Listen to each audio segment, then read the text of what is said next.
Hari itu Pak Salman menggantikan Dira berjualan. Ini pertama kalinya Pak Salman berkeliling dari satu tempat ke tempat yang lain untuk menjual roti Dira. Fajar pun mulai menyingsing. Pak Salman memilih istirahat di bangku taman, di sebuah komplek perumahan.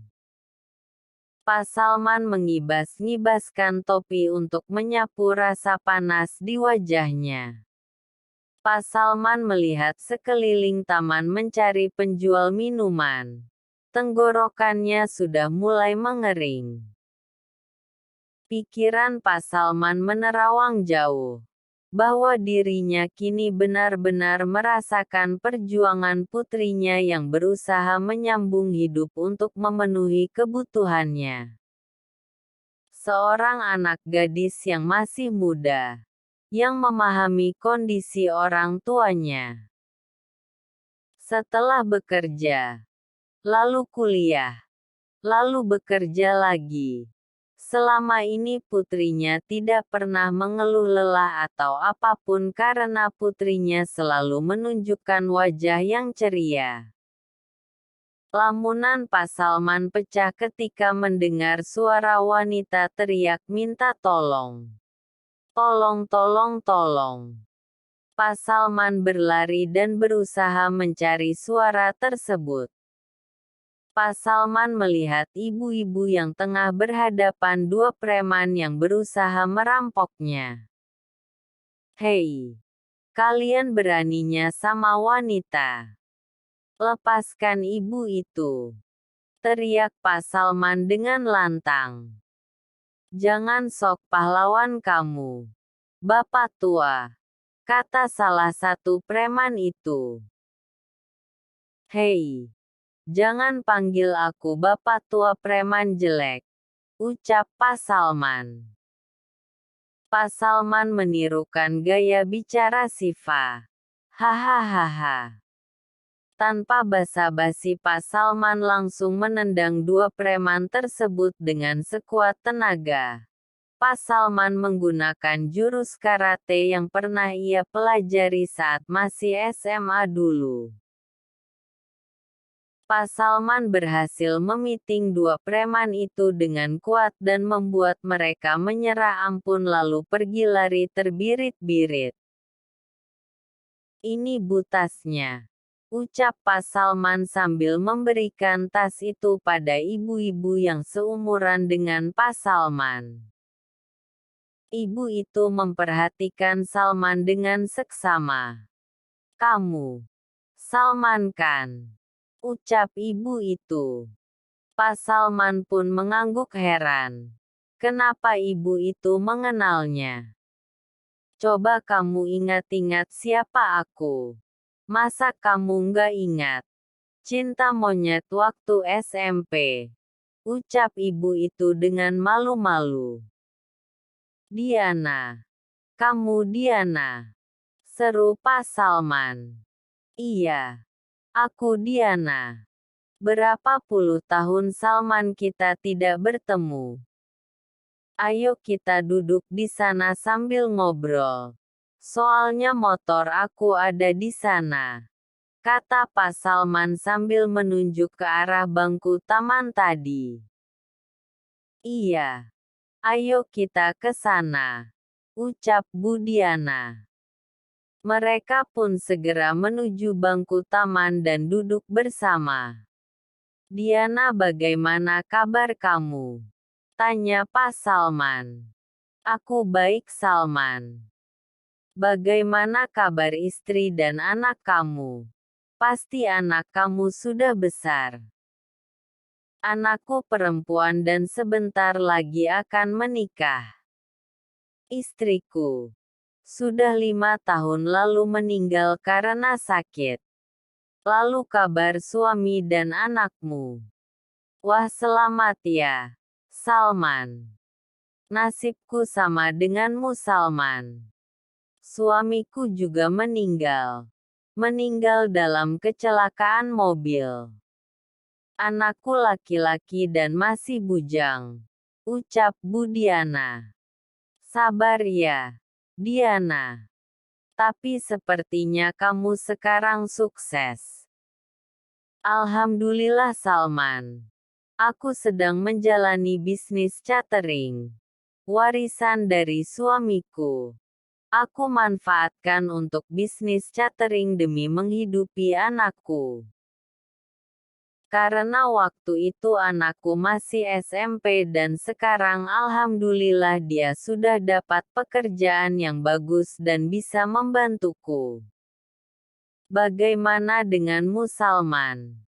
Seperti yang kamu lihat, aku hari ini menjual roti buatan anakku karena dia sedang sakit.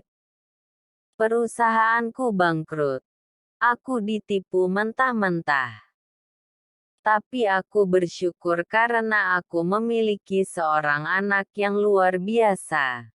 Namun terkadang aku sedih dia harus melewati hari-hari penuh kerja keras. Ucap Pak Salman dengan sedih. Sabar ya, Salman. Semua ujian pasti ada hikmah di baliknya. Oh ya, sebagai tanda terima kasih. Aku beli semua dagangan roti kamu ya. Ini di Ras Bakery kan? Ini yang viral kemarin di medsos. Jadi ini punya anak kamu. Kata Bu Diana yang melihat box kaca bertuliskan di Ras Bakery. Iya, Diana. Alhamdulillah kamu mau borong. Aku dari tadi khawatir memikirkan anakku Dira di rumah sendirian. Terima kasih, Diana. Sama-sama, Salman. Aku permisi dulu ya. Lain kali kita bertemu dan ngobrol lagi. Ucap Bu Diana kemudian pergi. Hati-hati, Diana. Di kantor, Kinan begitu gelisah. Saat sedang meeting pun Kinan bahkan tidak fokus.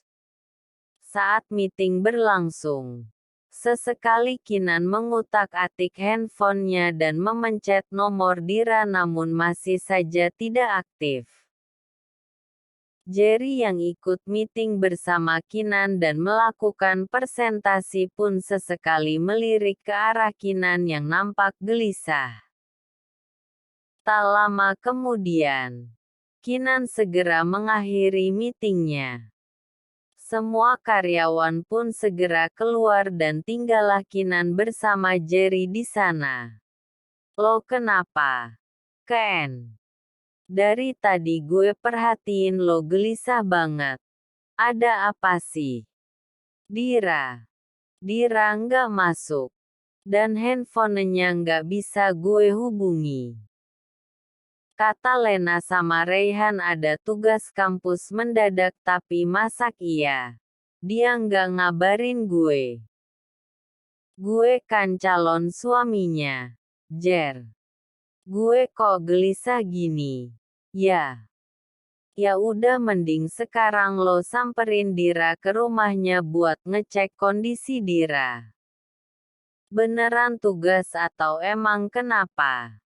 Daripada hati lo nggak tenang. Gue ke sana dulu. Ya. Tolong Jer. Jemput Queen ya. Gue pergi dulu. Pamit Kinan buru-buru. Iya. Jangan khawatir. Balas Jerry. Kinan segera bergegas ke rumah Dira dengan perasaan yang begitu khawatir. Sesampainya di rumah Dira. Assalamualaikum. Dira. Ayah. Panggil Kinan sambil mengetuk pintu. Namun tidak ada jawaban. Ayah. Dira. Coba Kinan sekali lagi. Kinan mencoba melihat dari balik kaca jendela namun tak terlihat Dira ataupun Pak Salman. Apa benar? Dira ada tugas kampus. Sudahlah mungkin aku yang terlalu khawatir. gumam Kinan pada dirinya sendiri. Kinan pun beranjak pergi, namun langkah Kinan terhenti saat mendengar suara benda seperti kaca pecah. Kinan segera berbalik dan mengetuk pintu begitu keras. Kinan mencoba membuka pintu namun terkunci. Kinan pun mencoba mendobrak pintu dengan panik namun masih belum terbuka. Kinan pun mencoba mendobrak kembali dan akhirnya pintu terbuka. Kinan segera menuju ke arah sumber suara. Kinan sangat terkejut saat melihat Dira jatuh terkulai lemas di lantai. "Dira, bangun Dira," kata Kinan sambil menepuk pipi Dira. "Dira, badan kamu panas banget. Ayo kita ke rumah sakit," kata Kinan dengan cemas. "Pak Kinan," ucap Dira lirih sambil berusaha membuka matanya. Namun Dira tidak bisa membukanya karena tubuhnya terasa lemas. Pandangannya kabur dan gelap hingga Dira tak sadarkan diri. Kinan segera membawa Dira ke rumah sakit, namun saat Kinan akan memasukkan Dira ke dalam mobil, Pak Salman datang. "Nak, Kinan. Dira kenapa?" tanya Pak Salman yang langsung turun dari motornya. "Dira, pingsan ayah. Ayo kita ke rumah sakit." "Iya, nak." "Ya Allah Dira. Kamu kenapa sayang?" kata Pak Salman sambil menitikkan air matanya. Kinan pun segera membawa Dira ke rumah sakit. "Kenapa kamu nggak bilang kalau sakit? Kenapa kamu harus bohong? Apa kamu tidak tahu betapa khawatirnya aku?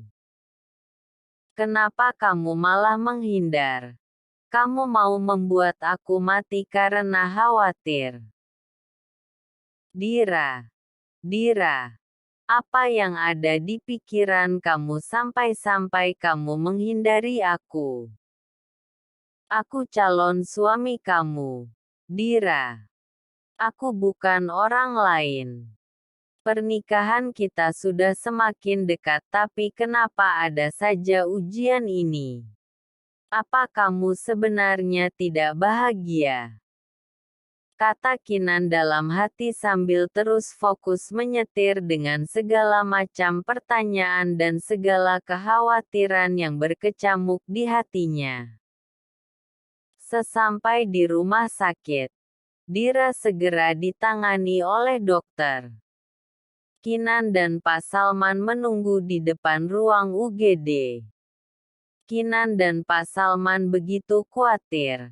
Terlihat Pak Salman yang sesekali menyeka air matanya.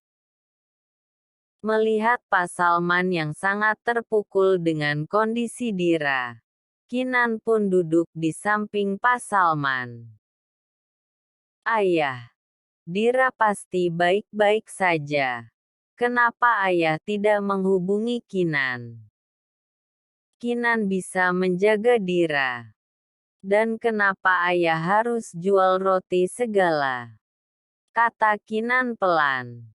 "Maafin, ayah. Semua itu kemauan Dira.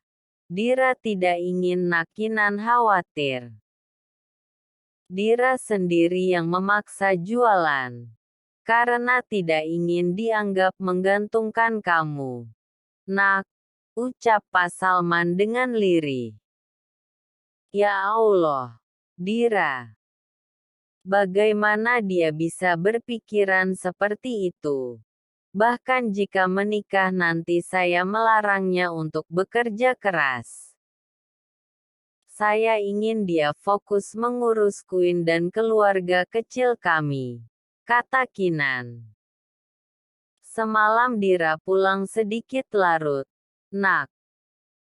Ban motornya bocor dan Dira menuntun hingga sampai rumah karena tidak ada bengkel buka, ditambah sebelumnya Dira mengalami kecelakaan kecil. Nak, cerita Pak Salman yang semakin membuatnya kecewa. Dira tidak bilang sama saya. Yah. Bahkan hari ini dia bohong tidak bisa masuk karena ada tugas mendadak dari dosen, tapi kenyataannya dia sakit dan tidak memberitahu saya. Apa Dira tidak bahagia bersama Kinan? Yah. Tanya Kinan yang mulai ragu dengan dirinya sendiri. Tidak, Nak. Dira pun mencintai kamu.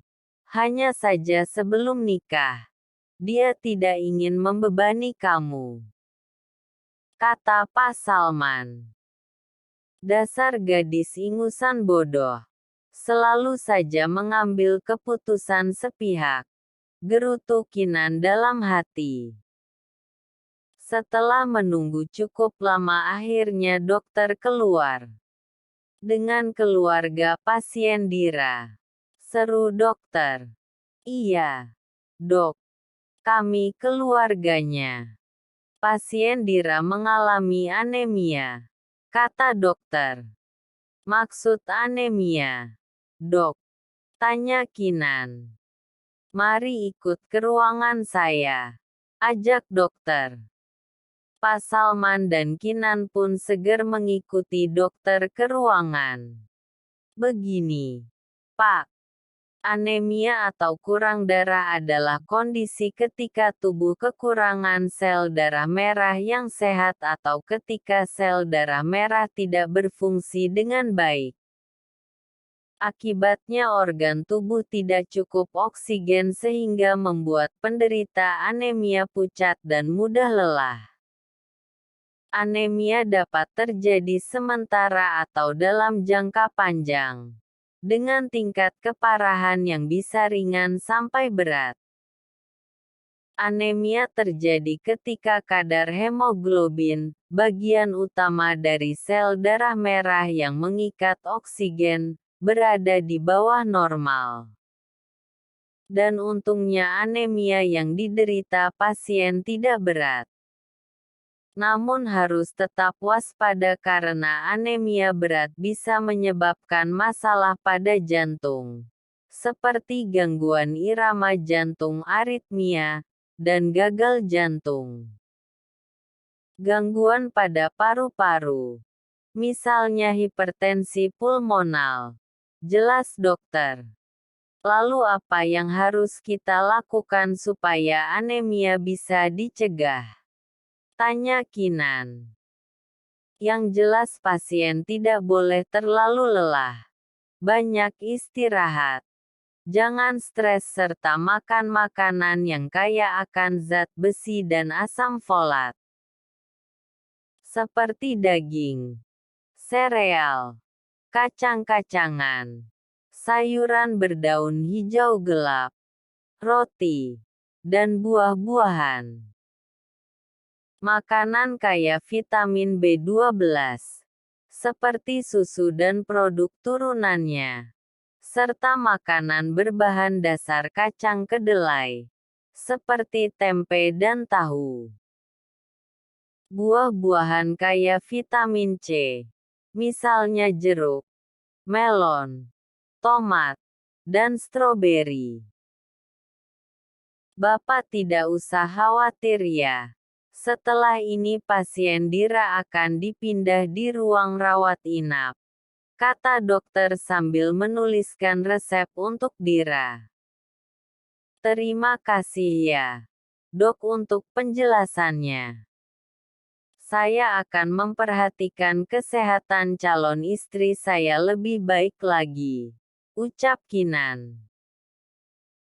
Ini Pak, resep obat yang harus ditebus, ucap dokter sambil memberikan resep.